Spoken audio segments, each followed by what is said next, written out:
Hello everyone, this is Alex and today we are doing some orchestration. In this video we'll be looking at orchestral antiphony. It's a fancy word, but I guarantee you it's a very easy and effective orchestral move. The idea of antiphony is that you have a sound that is answering another sound, and both sounds are different. It's as simple as that. And it's a concept that was first introduced in classical music by the one and only Ludwig van Beethoven. And you've probably heard antiphony before in his music, because when we're learning about the antiphony, we're always referring to this one example in his Fifth Symphony.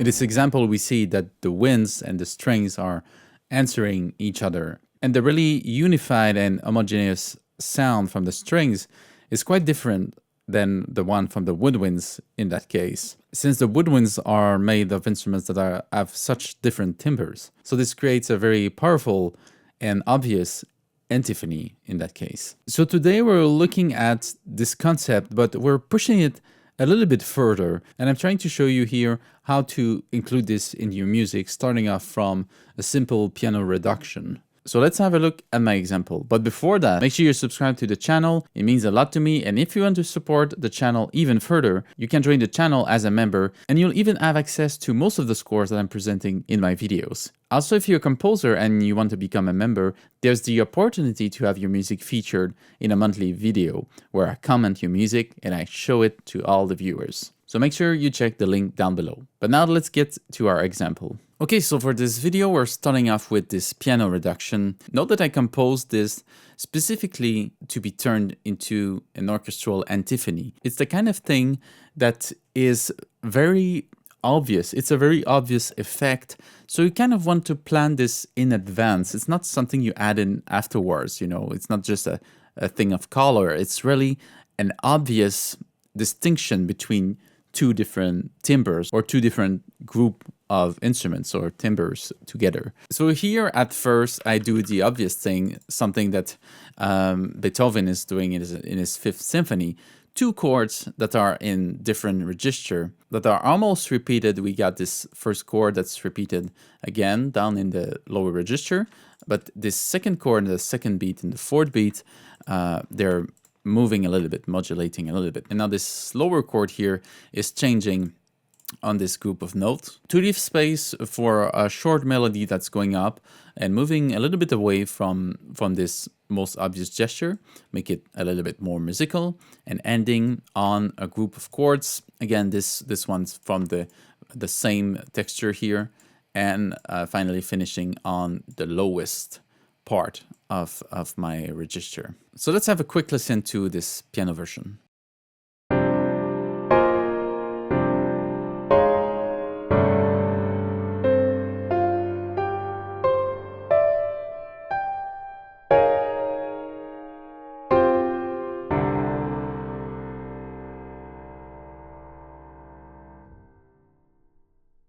All right, so when I told you that I was planning this ahead, it's really important to see in your piano reduction what belongs to one group and what belongs to another group of the timbres that you're going to use. So obviously this one's from the first timbre again. The lowest part here is from this first low timbre. And again, at the end, it's our lowest timbre. So we got our second timbre that's going to be here, here. The melody, I believe, is going to be part of this. It's the same register. And then this chord progression here is from my second timbre. So you got these two groups separated. And from there, you can make your orchestral choices. And this is going to be your guide for whatever version you want to go for. That I'm going to present today. So my first version is just a simple orchestration of this, and it's already an antiphony. So let's have a look at this. So here we see that everybody's playing, and it's a basic orchestration with register variation. So it means that if we listen to just the woodwinds here,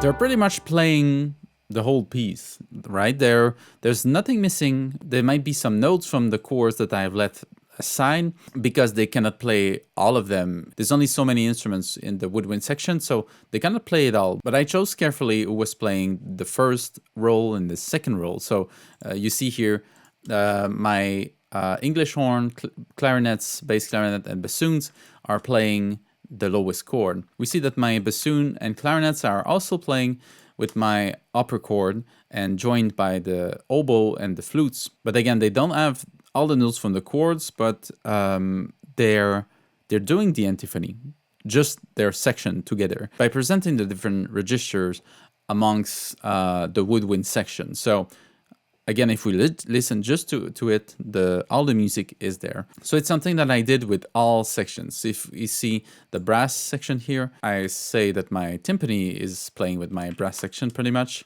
They're hitting on the first chord, and the trumpets, higher trumpets, are playing with this upper chord here. So a combination of the woodwinds and the brass for the second chord here.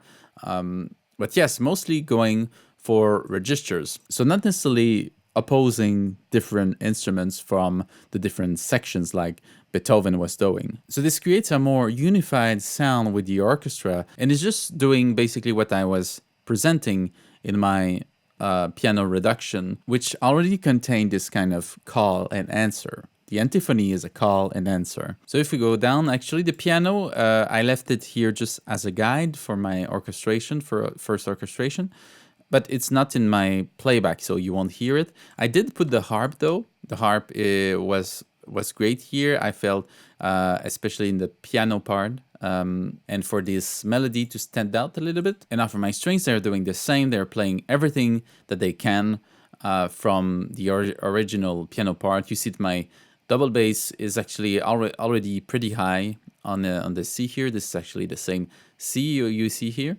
but the B flat would have been too high for the double bass. So instead I'm using the B flat, giving the B flat to the cello here. I also have the B flat on my bassoon here. Giving the melody only for the first violin. See that I didn't give the violin the octave. I left the octave for the higher flute only, just because the rest of my strings were busy with this chord that I felt was a little bit more important. And I also felt that this kind of line, you know, there's this octave. You see this in repertoire all the time. There's this octave going up, and here going back down. So it's not like you have this octave going up and up and up and super high. This might have been too high and shrill for the orchestra.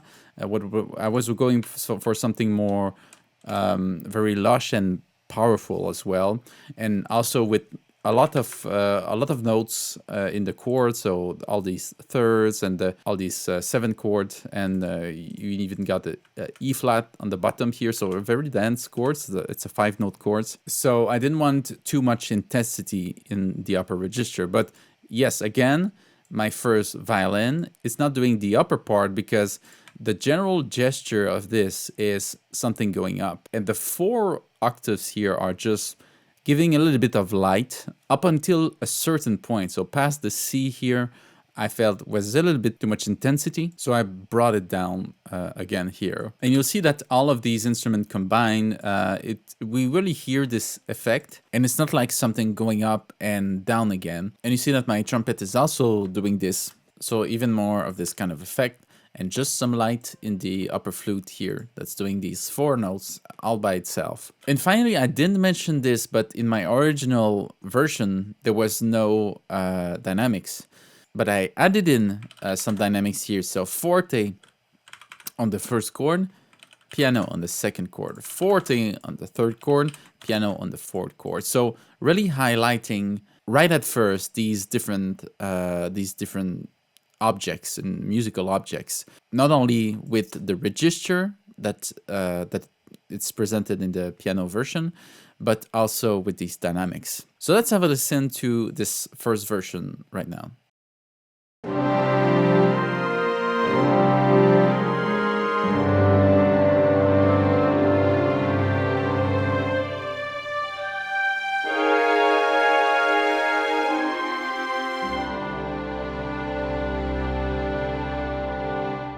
It's already a very convincing version. And again, the antiphony was already part of the piano arrangement of the original piano part. So I just orchestrated this for everybody, made sure that everybody was playing in a comfortable register, that we could hear them. The instrument playing forte, it's important to make sure that these instruments can play in that specific dynamic in the register you want to write them for. So if we take the C here and put it to our flutes, the flutes cannot play a low C in forte. It's just not possible. They can try, but you won't hear them at all. It would just sound piano. So this is something to consider. And same thing for the piano register. You want to try to avoid extreme registers. Some instruments can play better in extreme registers. And I do allow sometimes myself a little bit of loose, like here, the low C for the oboe. This is usually a little bit loud. That's why it's in red, because the sound is must be quite loud. But for me, I write piano because I want a long crescendo in general for this here. But of course, the low C might stand out just a little bit. But since it's at the beginning of melodic line like this, that I want to feel kind of powerful, it's like a relative piano here. But yes, you want to be careful with these articulations, that making sure that everybody can play them on the note that you're writing them for. Okay, so this first version was already pretty good, and it might be the one that you want. It makes for a very orchestral sound. We don't necessarily hear the individuality of every instrument. We hear just a big mass of sound, everybody mixed together. But now let's push this idea of antiphony a little bit further, like Beethoven did in his Fifth Symphony. And in this second version, I do variations between the sections. So the first chord is presented in a certain section, the second chord is presented in another section. So see that I took off a lot of things. So first, maybe this piano version we don't need anymore. So remember when we separated the two different objects from the music at the beginning? Well, here I just took every object number one, assigned them to my brass and timpani. And then I took every object number two, and then I assigned them to my woodwinds and to all my strings.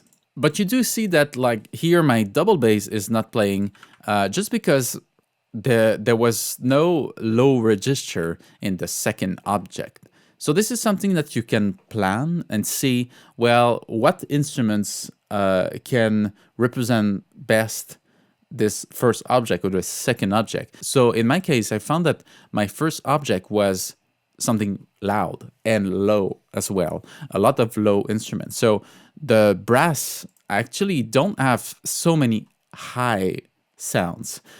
You got the trumpets, you got three trumpets, and that's it. Well, of course, three trumpets, they make a lot of sound, but you got a lot of mid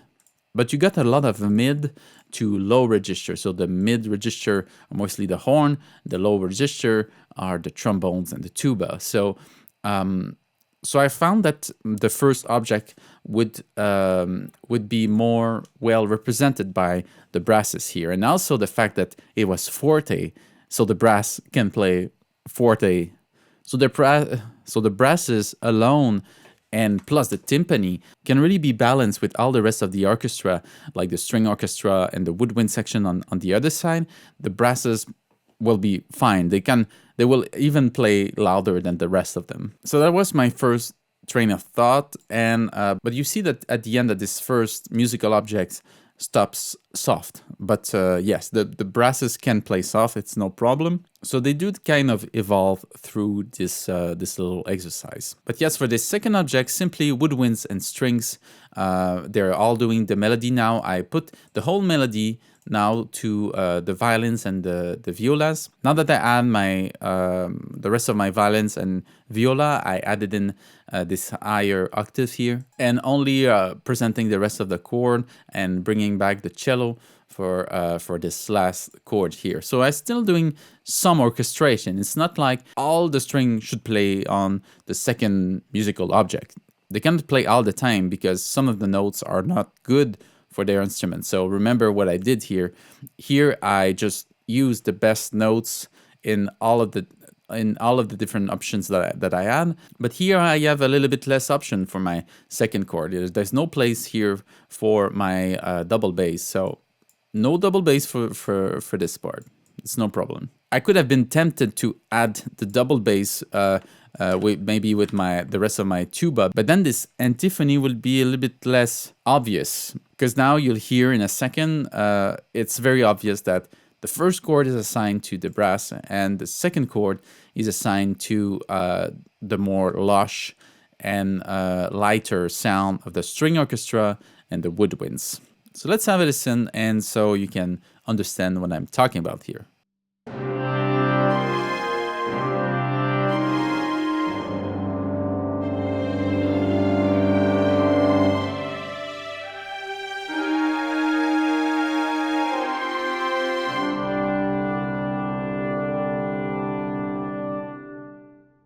So this is starting to remind us of Beethoven's Fifth Symphony, but of course with a quite different harmonic language.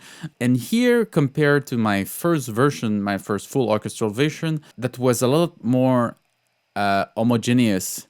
Here we're starting to hear the heterogeneity of the different instruments and the different sections of the instruments. And this is where the antiphony becomes clearer.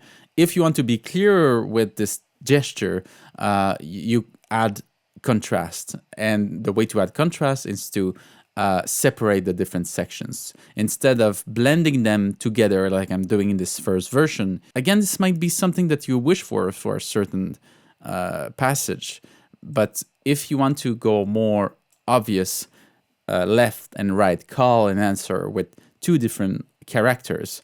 Imagine two characters in a theater scene that are talking to each other, and they're very different characters. It's the same with the orchestra, so that's how I like to perceive it, like a characterization of the musical sections. But now what's happening here is quite simple.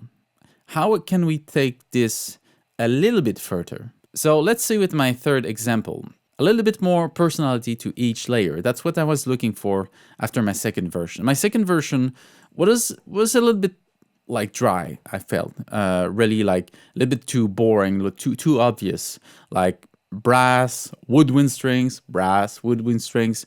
To me, that's not so interesting. So here I tried to add a little bit more individuality and color, so that we can still feel these different sections calling onto each other, but with a little bit more interest for the listener, like what's happening. And I feel that it's really something that differ amateur orchestrators from professionals.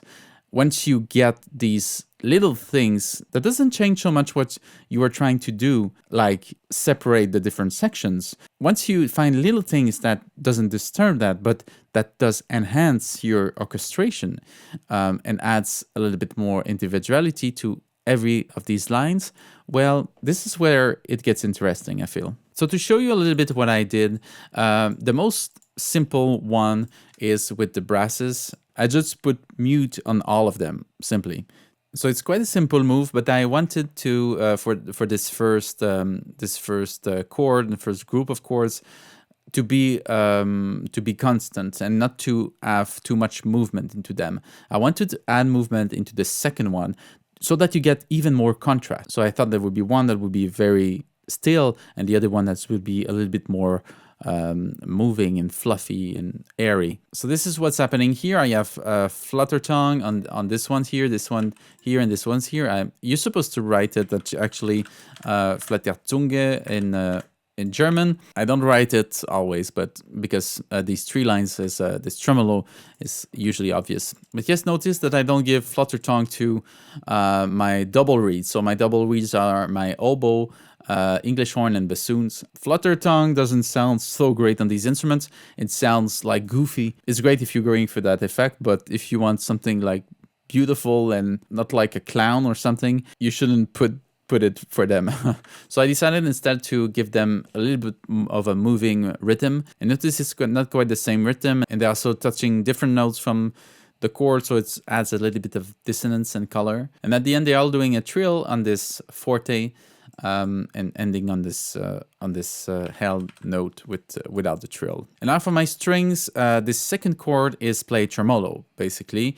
And here it's interesting, I kept the melody on the violas, and for the rest of my violins, I added in some triplets for the triplets, so that makes noctuplet. I think noctuplet. I'm never sure how to say this, but it's a group of 9 chords. Da da da da da da da da da da da. And then on the forte, doing this tremolo and ending on a tremolo as well on piano. The strings can play a tremolo piano. It's very good for like high intensity in forte parts of your arrangement, but for soft. But they can play it very lightly stroked as well. So that works very, very well for this. So let's listen to this final version that is a little bit more personalized.